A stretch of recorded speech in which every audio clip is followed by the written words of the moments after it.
Bitcoin? And is it time to be long or time to be short Bitcoin? And big news from the CFTC. All right, all of this on today's investment desk by ReserveOne. For those of you that are new, I'm Sebastian Bea, President and CIO of ReserveOne. Every week, we focus on three key topics that we think should matter to investors in and around digital assets. Before we get started, welcome back from the break. Say goodbye to summer, hello to fall. It's going to be a busy one. All right, so let's jump into our first topic, Bitcoin correction. We have seen approximately a 10% decline in Bitcoin from recent peaks. So the question is, people are now asking is this a correction? The short answer is no, but let's use some math to define it. So the word correction and bear market, those two terms come from the equity market, and they mean something. So in the U.S. market, generally a 10%-ish decline in the U.S. equity market, say the S&P 500, we would call that a correction. And if the decline was in excess of 20% from peak to trough, we would call that a bear market. Now, is a 10% decline in Bitcoin a correction? No, that's like a weekend. So what would be a correction and a bear market for Bitcoin? Well, that's going to take a little bit of math. So first off, we have to look at volatility, and that's just how much a price is moving around. S&P 500 it has a price volatility of around 20%, let's assume. And Bitcoin price volatility, it used to be 100, it's been down to 37 more recently, but let's call it 50. So Bitcoin's price volatility is somewhere between 2 to 3 times the volatility of equities. So if we use that as a gauge, then we can go back and look at Bitcoin and think about what a correction would be, with the market having really come back, and then what a bear market would be.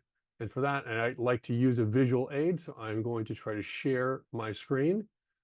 Here we go. All right. So what we're looking at here is the price of XBT USD. That is the price of Bitcoin on Bloomberg. As you notice, they don't put it in thousands. They put it now in millions, which we like very much. And what you can see here is that the decline from the recent peak has been almost 10%. But that, as we said, is not a correction. A correction, if we were to vol scale it, as I like to say with equities, would be something more like 92,000. You can see it here on my screen. And if we were to have a bear market, what does a real bear market look like for Bitcoin? Well, bear market would be down 50% from recent peaks, and that would be on the order of 62,000. All right, so obviously we're not there. What does this mean? We're not even in correction territory yet. And if you are bearish and you're looking for one, well, we have more downside. But if you're looking for an opportunity at lower prices, this might be in and around where you might want to nibble and maybe make some bigger bets if we see a broader decline. But as you'll notice in our next segment, you don't want to wait too long. All right, segment 2, seasonality. Bitcoin has been soft as we've headed out of summer into fall, and is heading down a bit into September. It's actually up on the month, but it's been pretty volatile in the path. It turns out that this is a familiar pattern of potentially having some price weakness in September.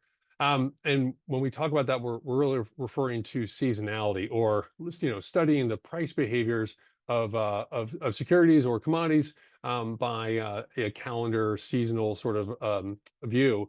And this type of seasonality often influences the actions of traders. So it's something that is quite reflexive, meaning it matters because it matters.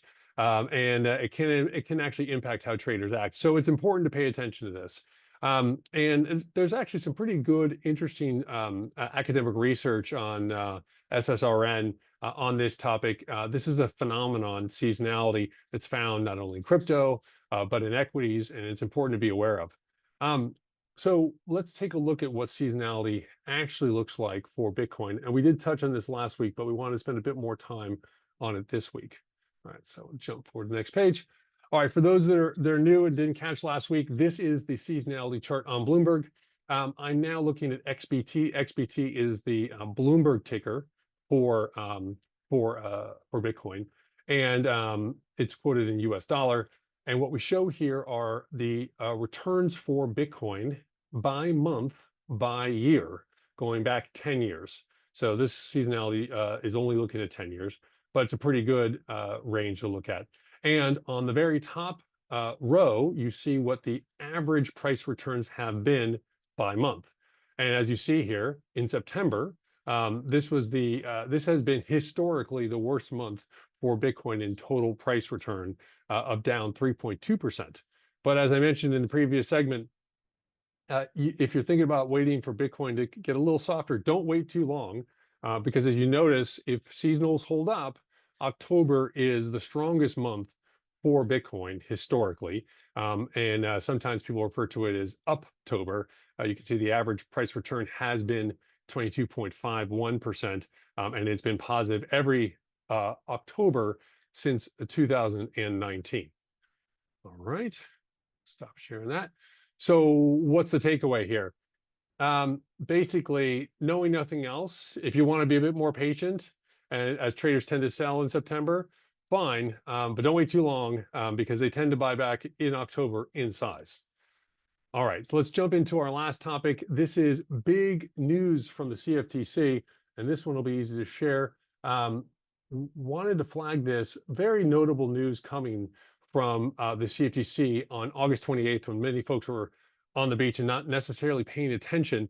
So there was this announcement from the acting chairman Carolyn Pham announcing a advisory with regard to the FBOT. Okay, so I'm just showing this for a moment here. What are we talking about? This is very important. So for market structure, this could matter. In the end of the day, what the CFTC is saying is, hey, if you're in a foreign exchange and you want to have U.S. persons trade on your exchange, we're going to clear up what it's going to take. And no, you, foreign exchange, do not need to launch a U.S. version of yourself. Rather, we're giving you very clear direction as to the right way of doing it. And why does this matter? It's because we have a market structure right now that is quite bifurcated between the U.S. and the rest of the world. And the rest of the world, whether it's in spot, futures, or derivatives, or rather options, is significantly larger than the U.S. market. And that means that for U.S. consumers, U.S. persons, we, in general, are not able to access the total liquidity that exists for our asset class. So this is a big deal, and it means that we, as the U.S. Traders, might have a better market access over time. Now, for those that are interested in the details, I'm going to jump into those because they do seem to matter. So what the CFTC is talking about is an existing framework called the Foreign Board of Trade Framework, and this framework already existed, and there was some prior guidance from the CFTC that was confusing and causing exchanges to think that they needed to go set up in the US. And now the CFTC is making this very, very clear. They do not. If they want to access US traders, what they need to do, rather, is to go and register and be regulated by a local regulator, number one. And then number two, go and register with the FBOT. Now, the implications of these are a couple things, but basically, when they register via the FBOT, they still have to comply with rules regarding abusive trading, and they have to enforce rules maintaining market integrity, and they have to crucially be overseen by a foreign regulator that has the power to intervene in their market. And lastly, also crucially, that regulator can share information with the CFTC. So this is pretty interesting because this now means that if there are exchanges that are overseas that are in a good international regulatory environment, let's say VARA or ADGM in the UAE, and these exchanges are willing to have an information sharing agreement between their regulator and the CFTC, and they're willing to sign up for all of the rules that come with this kind of two-step regulation. This means that we could potentially start to break down the walls between the U.S. and the rest of the world, a digital asset trading market. And this could be a really, really big deal. Liquidity has been split between the U.S. and non-U.S. We still have very good liquidity in the U.S., clearly. But there are some, there's an increased potential of instruments and liquidity that could be possible for U.S. firms by this action. So it does require still the exchanges to do quite a bit. They have to go get registered and get regulated in their local markets. They have to be willing to sign up for the FBOT. But this is a big step, and we're really excited to see the CFTC creating this regulatory clarity. All right, that is it for this week. If you liked it, what you heard, or even if you didn't, let us know. Appreciate it. Bye.